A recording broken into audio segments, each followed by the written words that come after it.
Bonjour à tous, c'est le pourquoi du comment. Merci d'être avec nous, même pendant vos vacances, même si je sais que ça ne concerne pas tout le monde, mais à la Toussaint, beaucoup d'entre vous sont en congé, notamment parce que vos enfants, eux, le sont. Sauf que, entre nous, la Toussaint, c'est une fête catholique importante, c'est vrai, mais ils auraient quand même pu la mettre à un autre moment. Enfin, je sais pas, je veux dire, le 1er novembre, c'est carrément la déprime, niveau météo. Donc, attendez, vous ne saviez pas que la date de la Toussaint avait en fait été choisie arbitrairement par l'Église? Ah ben c'est parfait ça. Ben, je vais pouvoir vous expliquer du coup le pourquoi du comment la Toussaint est fêtée le 1er novembre. Et on va d'abord revenir évidemment au basique. C'est quoi exactement la Toussaint? Eh ben c'est tout simplement la fête de tous les saints connus ou inconnus. Et précision importante, elle est uniquement célébrée par les catholiques. En fait, jusqu'au 5e siècle, le culte des saints se développe dans les lieux où ils ont vécu. Ce sont en général des martyrs, et du coup, chaque église locale fait mémoire de ses propres saints, ou si elle n'en a pas encore, des saints des autres. Vous avez compris, c'était un peu du n'importe quoi, d'autant que ces martyrs étaient parfois extrêmement nombreux, on ne savait pas toujours quelle était exactement leur histoire, et on ne retenait pas le nom de tout le monde.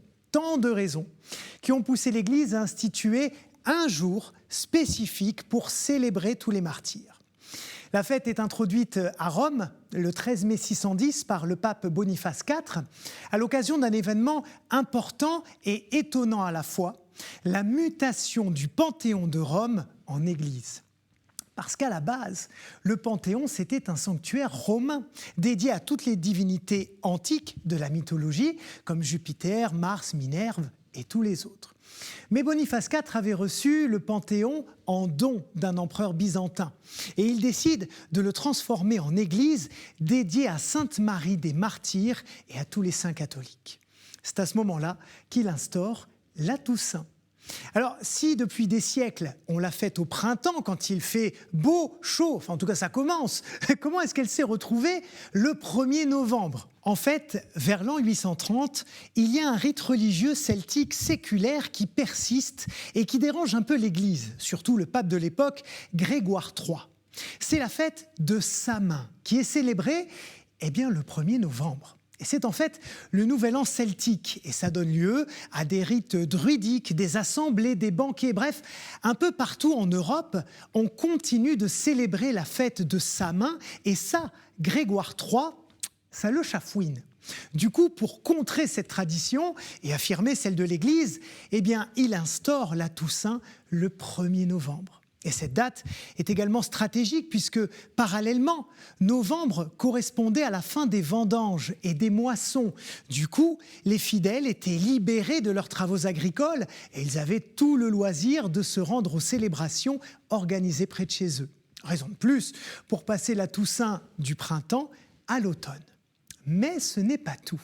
On peut aussi se demander pourquoi il y a des vacances à la Toussaint. Selon une vieille tradition paysanne, toute la famille, enfants compris, était rassemblée à cette période pour récolter la pomme de terre. Du coup, beaucoup de bambins rataient l'école, d'où l'instauration de vacances qu'on appelait à l'époque les vacances patates. Dernière précision, attention à ne pas confondre la Toussaint et la fête des morts. Ce sont deux choses bien distinctes, même si elles se suivent, puisque la fête des morts, vous le savez, c'est le 2. Voilà, sur ce, j'espère que vous avez trouvé un peu de soleil dans cette émission, la seule qui a dans les yeux le ciel bleu qu'il n'y a pas dehors. Merci de nous être de plus en plus fidèles et à bientôt pour de nouvelles aventures. Ciao.